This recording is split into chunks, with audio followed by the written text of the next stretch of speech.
আসসালামু আলাইকুম দশম শ্রেণীর প্রিয় শিক্ষার্থীরা কেমন আছো সবাই আশা করি অনেক ভালো আছো তোমাদের দশম শ্রেণীর ইংলিশ বই অর্থাৎ ইংলিশ ফার্স্ট পেপার যেটা ইংলিশ ফর টুডে তো এখান থেকে তোমাদের হচ্ছে অর্থাৎ 9 এবং 10 নম্বর পেজ রয়েছে সেগুলোর সমাধান দিব এবং তোমাদের ক্লাইমেট চেঞ্জ যে ইউনিটটা রয়েছে ইউনিট 2 সেখান থেকে আজকে আমরা লেসন 1টা দেখব ঠিক আছে। তো এখান থেকে তোমাদের লেসন 1 এখানে তোমাদের যে বাংলা অনুবাদ সহ আমরা হচ্ছে এটা পড়বো এবং একই সাথে তোমাদের নিচে কিছু প্রশ্ন দেওয়া আছে বা কোশ্চেন এগুলো হচ্ছে আমরা সলিউশন দেবো ঠিক আছে বা আনসার দেবো।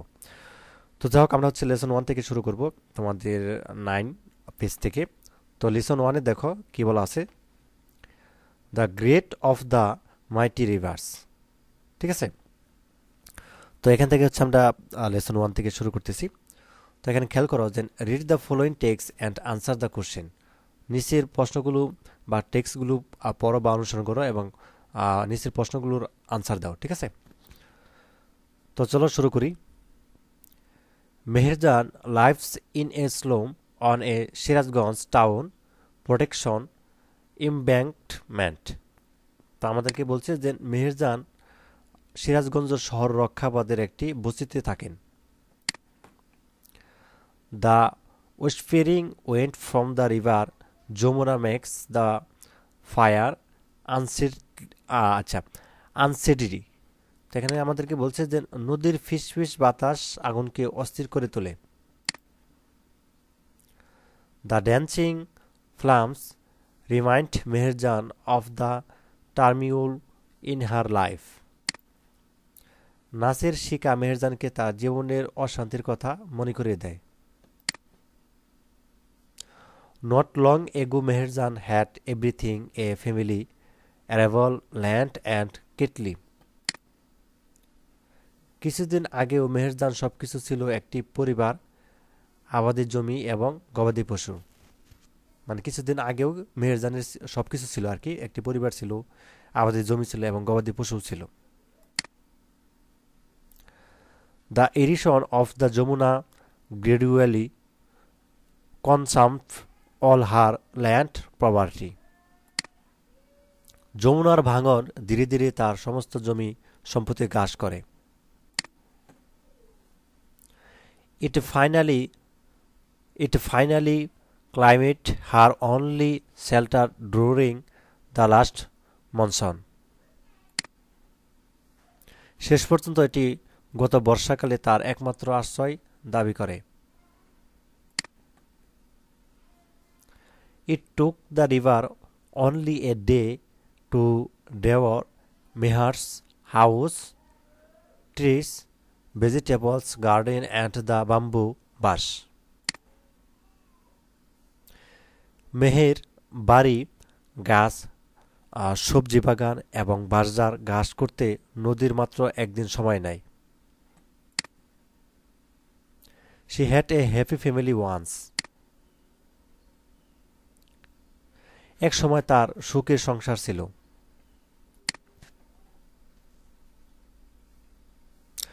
Over the years, she lost her husband and her family to diseases that cruel hunger and poverty brought to the family. বছরের পর বছর ধরে তিনি তার স্বামী এবং তার পরিবারকে এমন রোগের জন্য হারিয়েছিলেন যা পরিবারের নিষ্ঠুর ক্ষুধা এবং দারিদ্র্য এনেছিল। Now she is the only one left to live on with the loss and the pain.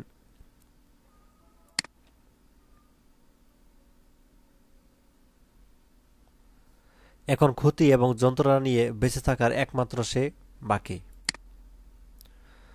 The greedy Jamuna has shattered her dreams and happiness. লোভী যমুনা তার স্বপ্ন ও সুখ চরমার করে দিয়েছে।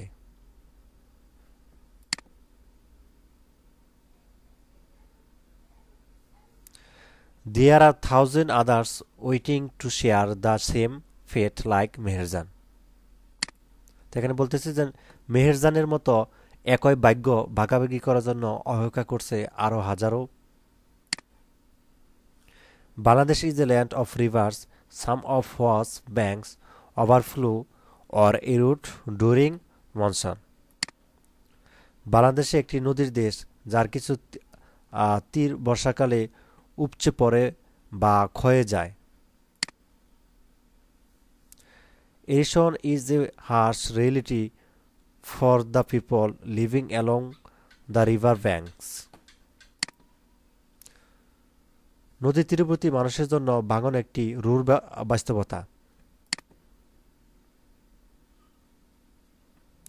During this monsoon many more village are threatened by the mighty rivers like the Jamuna, the Padma and the মেঘনা।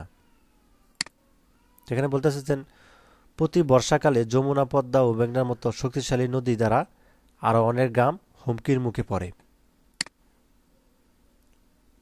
ইট is estimated the river erosion makes at least 1 lakh, ঠিক আছে, 1 lakh people homeless every year in Bangladesh. এখানে আমাদেরকে বলতেছে যে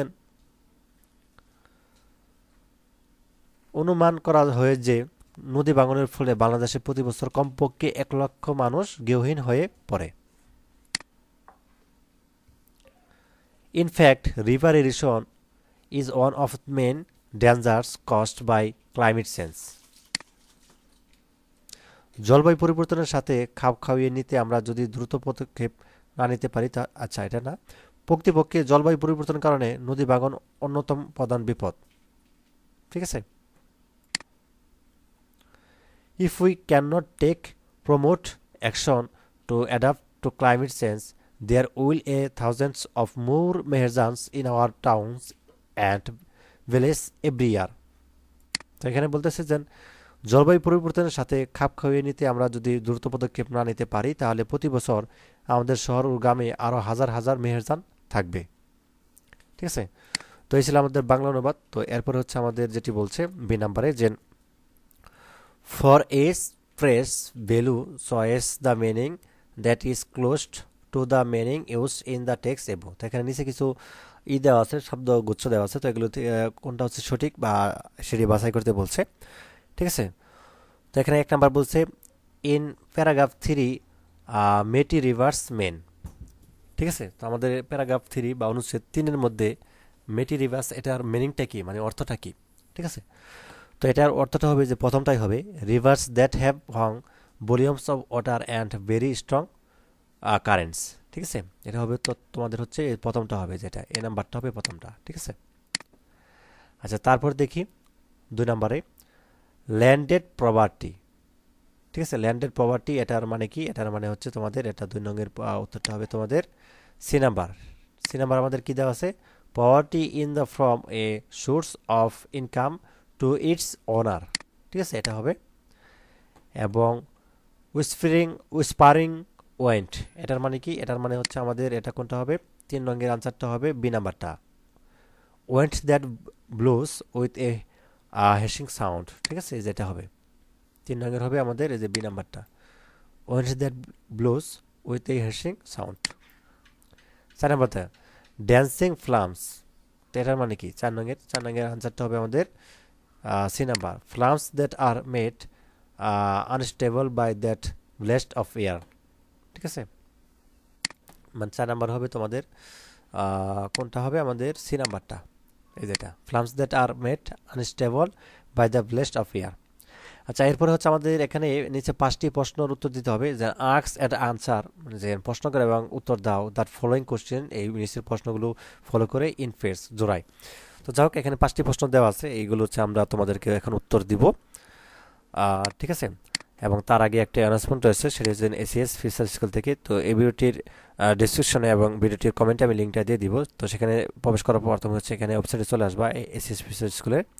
তো এখান থেকে হচ্ছে ক্লাস 10 এখানে ক্লিক করতে পারো, এবং ক্লাস 10 এখানে ক্লিক করে তুমি হচ্ছে যেটি করতে পারো, তোমাদের হচ্ছে একটা ডেমো একটা ভিডিও রয়েছে, ভিডিওটা অবশ্যই দেখে নিবা। এবং তোমাদের হচ্ছে যে অর্থাৎ কারা কারা কোন বিষয়ে ক্লাস নেবে এখানে দেখতে পাবো, এবং কী কী বিষয় রয়েছে, এবং সকল শিক্ষকদের তোমাদের এখানে বিস্তারিতভাবে দেখতে পাবো। এবং প্রতি বিষয়ে একাধিক অভিজ্ঞ শিক্ষক রয়েছে তোমাদের প্রত্যেকটা বিষয়ের, এবং কোর্সের ইটা ডাউনলোড করতে পারবো এখানে। আর কি কোন কোন বিষয় পড়ানো হবে সেগুলো হচ্ছে নিচে দেওয়া আছে, এবং কোর্স সম্পর্কিত কোনো প্রশ্ন থাকলে এখান থেকে কিন্তু ক্লিক করে করে দেখে নিতে পারবা, ঠিক আছে। আর ভর্তি হতে জাস্ট এখানে ভর্তি হওয়া লেখা আছে, এখানে ক্লিক করবা, দেন হচ্ছে ফোন নাম্বার দিবা, যে কোনো একটা ফোন নাম্বার দিলেই হবে। ওটিপি দিয়ে এগিয়ে যাবা, 6 সংখ্যার ওটিপি যাবে, ওটা বসিয়ে দেন হচ্ছে তুমি তোমার তথ্য দিয়ে পাসওয়ার্ড দিয়ে এখানে হচ্ছে সহজে ভর্তি হয়ে যাবা। এবং তারপরে হচ্ছে তোমার কাজ হচ্ছে যে তোমার পছন্দের মতো যে কোনো কোর্স একটা হচ্ছে এনরোল করে ফেলবা সহজেই, ঠিক আছে। তো যাই হোক, তোমাকে বিস্তারিত জানতে এখানে হচ্ছে যে কমেন্টে এবং ভিডিও ডেসক্রিপশনে লিঙ্কটা দিয়েছি, সেখানে হচ্ছে তুমি প্রবেশ করলে এখানে সব কিছু দেখতে পাবো আর কি। তো যাই হোক, যারা এখনও ভর্তি হয় খুব দ্রুত ভর্তি হয়ে যাও। আচ্ছা, তারপর হচ্ছে আমরা প্রশ্নগুলো দেখি, প্রশ্ন। এবং এখানে এ নাম্বার যেটি বলছে, what does Meherjaan use to make fire for cooking her meals. তো এখানে আমাদেরকে বলছে যে মেহেরজান তার খাবার রান্নার জন্য আগুন বানাতে কি ব্যবহার করে, ঠিক আছে। মেহেরজান তার খাবার রান্নার জন্য আগুন বানাতে কি ব্যবহার করে। তো আনসারটা আমরা একটু দেখি, তোমাদেরকে দেখাই। তো আনসারটা হচ্ছে এইভাবে দিবা, এই নাম্বারটা যে what does Meherjaan use to make fire cooking আর হার মেডস, মানে এটা আমাদের প্রশ্ন। তো আনসারটা দিবা, the text does not specially exactly what Meherjaan use to make fire, but it can be inferred that she use basic, অর্থাৎ materials like wood, dry leaves or other natural resource available near the embankment, ঠিক আছে। এটুকু লিখতে পারো আর কি। তারপর second মানে দ্বিতীয় নম্বর বি নাম্বার প্রশ্ন বলছে, what poverty did Meherjan lose due to river erosion. তো এখানে বলছে আমাদেরকে যে নদী ভাঙনের কারণে মেহেরজান কোন সম্পত্তি হারান, তাই না। তো অ্যান্সারটা হচ্ছে এইভাবে দিবা, Meherjaan loses her arable land, cattle house, trees, vegetable, ঠিক আছে, garden and bamboo bush due to river erosion. এটা তো আমরা ইয়ের মধ্যেই পেয়েছিলাম আর কি, গল্পের মধ্যেই, যে সে তার এই নদী ভাঙনের ফলে সে কেটলি হাউস মানে বাড়ি, ট্রিজ গাছপালা, ভেজিটেবল, ঠিক আছে, শাক সবজির বাগান বা বাস, এগুলো সব কিছু সে কি হারায়। C number, what do you know about Meherjan family. আমাদেরকে বলছে যে মেহেরজান পরিবার সম্পর্কে আপনি কি জানেন। আনসারটা দেখি, যে Meherjaan once had a happy family, Meherjaan একটা সুখী পরিবার ছিল, কিন্তু হাবিবার যা হোক, she lost her husband and her other family members to disease close by hunger and property, now she is lived alone, ঠিক আছে, এটুকু লিখে দিবা। তো তারপর দেখো ডি নাম্বার বলছে, in which session in river erosion most likely a occur. তো এখানে আমাদেরকে বলছে যে এটার মানে হচ্ছে আমাদেরকে যদি আমরা একটু দেখি, আমাদেরকে বলছে যে কোন মৌসুমে নদী ভাঙনের সম্ভাবনা সবচেয়ে বেশি। তো আনসারটা দিবা হচ্ছে এইভাবে, river erosion is most likely a occur during a monsoon session, ঠিক আছে, বর্ষার সময় আর কি, সে সময় আর কি। তারপরে এই নাম্বার বলছে, who is the fresh greatly Jamuna used a describe the river, what grade to you notice in the description. তো আমাদেরকে বলছে যে নদীকে বোঝাতে লোভী যমুনা শব্দটি কেন ব্যবহৃত হয়েছে, লোভী যমুনা শব্দটি কেন ব্যবহৃত হয়েছে এবং বর্ণনায় কি লোভ লক্ষ্য করবেন। তো আনসারটা এভাবে দিবা যে the fresh greatly Jamuna in use to personify the river এবং impressing how it continuously takes land and property from the people living on its banks, the great descript is the, ঠিক আছে। তো এই ছিল আজকের মতো 9 এবং 10 নম্বর পেজের সমাধান দিলাম। পরবর্তী পর্বে হচ্ছে আমরা অন্য একটা পেজের সমাধান দেখব। তো ধন্যবাদ সবাইকে এই ভিডিওটি দেখার জন্য, ঠিক আছে। তো যারা এখনো আছে যাদের স্কুল চ্যানেলটি সাবস্ক্রাইব করেনি অবশ্যই সাবস্ক্রাইব করবে, এবং তোমাদের বাংলা এবং গণিতের যে সমাধান প্রত্যেকটা বিষয়ের পৃষ্ঠা ধরে ধরে কিন্তু সমাধান দিচ্ছি, এবং তোমাদের হচ্ছে প্রত্যেকটা বিষয় কিন্তু সমাধান ইনশাআল্লাহ দেওয়া হবে। ধন্যবাদ সবাইকে, আল্লাহ হাফেজ।